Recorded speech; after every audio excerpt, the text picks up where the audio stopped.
Now for the soft keys. As we mentioned in the intro, there's a series of soft keys, 16 here, 17 through 22 in the middle, 23, 24. Many of these are not in use at this time, unassigned, but the ones that are assigned is buttons, soft keys 1 through 6. Soft keys 1 through 5 are 5 different mute groups. Currently, only the first 3 are assigned. Mute group 1 is all of the worship band vocal mics, so all Vox 1 through 6.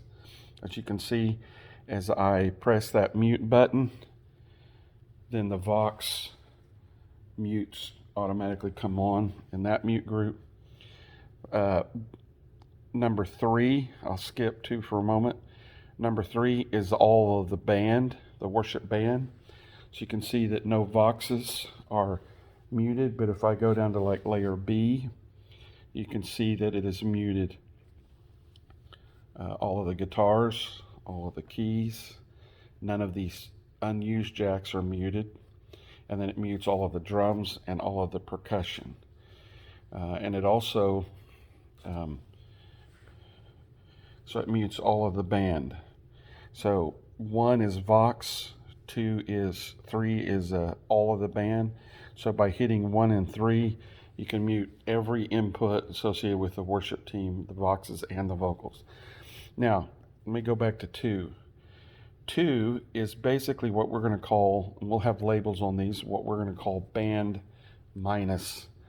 And that is, it's similar to 3 in that it mutes the entire band with the exception of the 2 keyboards. You can see those are not muted, and the 2 acoustic guitars, those are not muted. This is to facilitate if, for example, at the end of a teaching, the keyboard or acoustic guitar player starts lightly playing underneath the prayer or so on and so forth. You can use this mute key. You can switch from 3 to 2, and what that will do will open up just the acoustics and the keys so that they can play, but it will still keep the rest of the band muted. So if electric guitar players, bass player, drummer are fiddling around making noise, that won't be coming through the system, only the acoustics and the keys. So that's the first 3 mute groups. Mute groups 4 and 5 are designated as mute group buttons, but they are not assigned. 6 is a tap tempo control. It's global. So if you, for example, have an effect such as a delay, we'll pull that up for a moment, and I'll go ahead and pull up the delay itself. And you can see on an effect it has a local or global. If I do the global, then by tap tempoing, I'll tap a fast tempo, you can see it changes to whatever I've tapped in. And I'll keep it here, but I'll slow a tempo down. Now I'm going to go a slower tempo. You can see with every time I hit it, it changes to a different. So that will allow you to just reach down. If you have an effect that you're using on a particular instrument or a group of instruments, you can, once the song starts, you can tap in the tempo that they're playing, and then your delay will match the tempo of that song. So that's a dedicated tap tempo. It will seem a little bit annoying because it will continue to blink. There's no way to shut that off, but just ignore it if need be. These are unused at the moment. These in the center are unused at the moment, available for us to reprogram. 23 and 24 are used. 23 is a PAFL clear, and 24 is a talkback mic. On the PAFL clear, let's say I have headphones in and I'm listening to just Vox 4. Or let's say I decide to just listen to Vox 2 and then I want to put 2 and 5 together.